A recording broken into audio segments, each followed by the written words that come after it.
Alright, so on the workbench here is about half of the parts that are in the Hyper 9 motor kit. Inverter, cooling plate, some wiring, and then a bunch of other stuff. So I'm going to go over all of this, and then I'm going to head inside where I'm keeping the motor and go over that. So let's start off with the main part here. Of course, the inverter and controller. So what this does is it takes the battery input. This is the battery positive terminal and the battery negative terminal. And then it converts it into 3 phases of AC power, alternating current, for the motor, which requires 3 phases. So there's the U1, V1, and W1. These are each phases, and on the motor there's also 3 connections. So what it also does is it's a controller, so it changes the speed and all kinds of stuff like that. So that's where this comes in. So this is the main wiring harness. Off of this one wiring loom, which plugs in right here, is pretty much all the wires you'll need. So on this there's stuff like throttle and then 12 volt power and all kinds of stuff. It's all laid out in the user manual, which I'll go into more detail in when I'm actually installing this thing. But for now, just know that this is a lot of wires that are very important. And then this aluminum piece here, this machined aluminum plate, is a cooling plate for the inverter. So this stacks right on here, the grease, just a little tube of grease that was included, or not grease, sealant, gasket maker. So that goes inside here to seal the coolant block and prevent any coolant from seeping out. And that keeps the inverter cool, allows it to run at high speeds for a longer period of time. And it's not necessary, but it's a good thing to have for sure.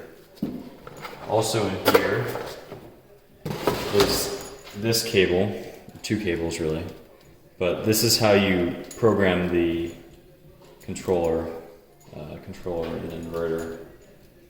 So there's a software program that you can get for Windows made by SME, who makes this inverter. It's an Italian company. And what you do is you need to plug this right in here. It's a standard analog plug. And on the other end, you just have a normal USB plug you can plug into your laptop or your desktop or whatever. And that allows you to tinker with all kinds of stuff like regen or different modes. You can limit the motor and change any setting you could possibly dream of, really. And then there's a bunch more stuff in this box here. So we have the contactor. So what a contactor does is it's basically a high voltage switch.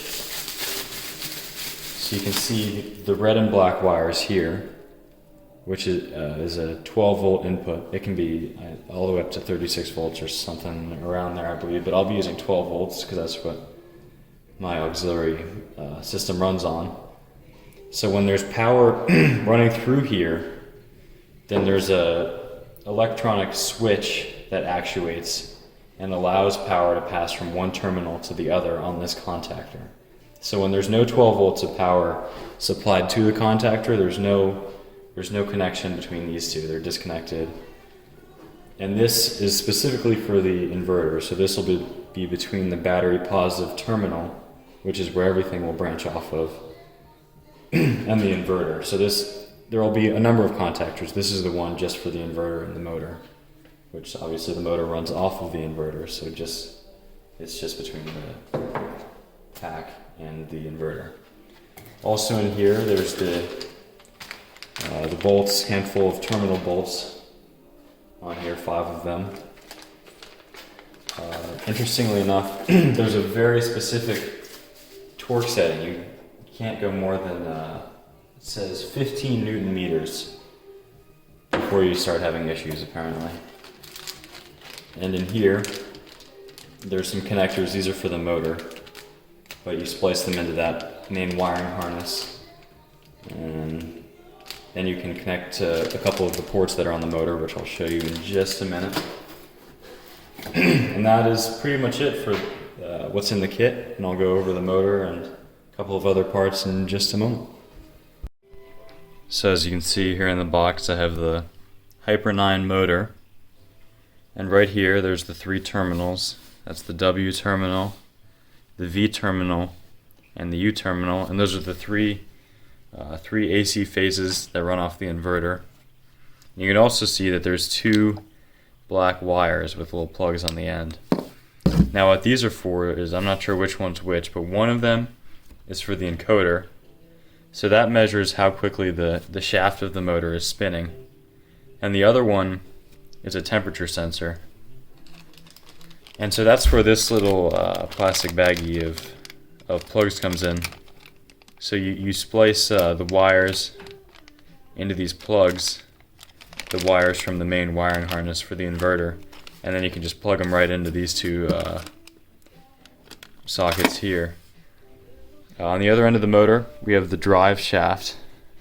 So it's a keyed shaft, which is pretty universal for these like hobbyist motors, which also makes it work with the adapter plate and coupler, which I'll go over in just a minute.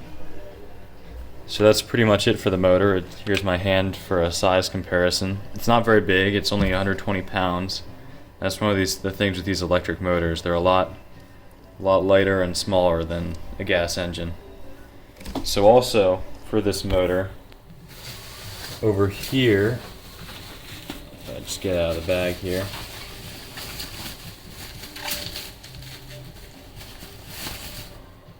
here is a mount, essentially. So what this does is it wraps around the motor. You can see it's approximately the size, and it's another mounting point. So this motor will be essentially hanging off of the transmission, and depending on your mount setup, that might be alright, might not be, but it's always better safe than sorry, I guess, right? So this is another way of supporting the motor. So you have these 2 bolt holes here that you can bolt onto whatever to make sure that the motor is properly supported and won't put unneeded stress on the transmission bell housing or whatever else that could cause issues, and you want to avoid that, of course. So that is pretty much it for the motor.